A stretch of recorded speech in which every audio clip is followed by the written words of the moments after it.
information in reference to the animal farm, et cetera, and et cetera. Anything that you want to deal with dealing with the Russian Revolution, because I think we've got a pretty good start dealing with that great event, historical event.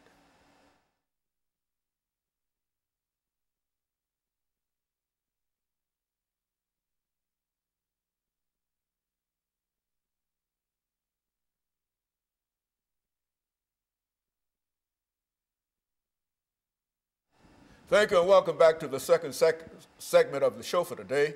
We're talking to Alana McLaughlin, and she's giving us some information in reference to the Russian Revolution, a revolution that occurred almost immediately after the First World War that started in 1914 and came to an end in 1917. And that would be the sort of historical beginning of what we're talking about now, the destruction of an entire Russian society, and now an attempt to what? Rebuild that society. Yeah, rebuild that society.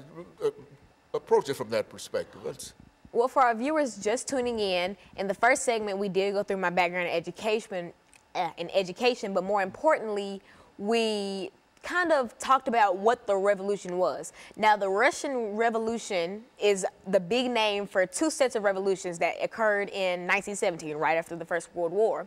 These revolutions kick-started the overthrowing of the Tsarist autocracy, and I talked about what an autocracy was, which is a one-person-led society. It's just one big leader that rules government, and et cetera, et cetera.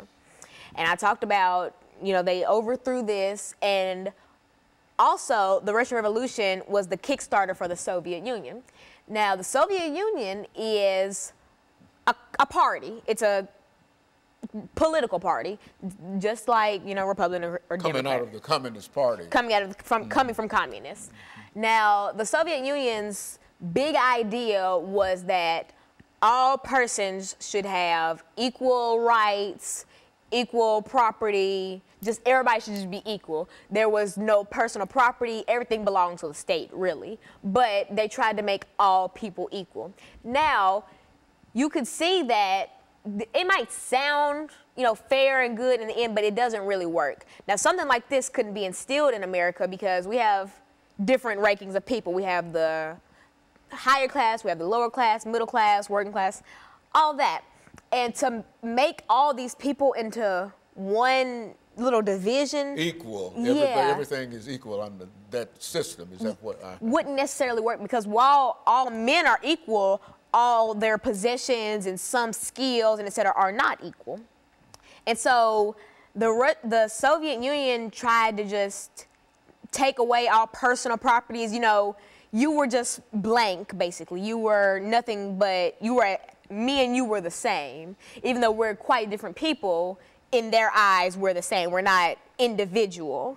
And something like that isn't really a smart idea to do for a country, because people are individuals, and to try to classify them into one small division doesn't really make sense, because you cannot classify all people into one thing. Just like if I go into a building and I say everyone in here is middle class, that wouldn't be true, because everywhere you go you'll have lower class, higher class, middle class, things like that.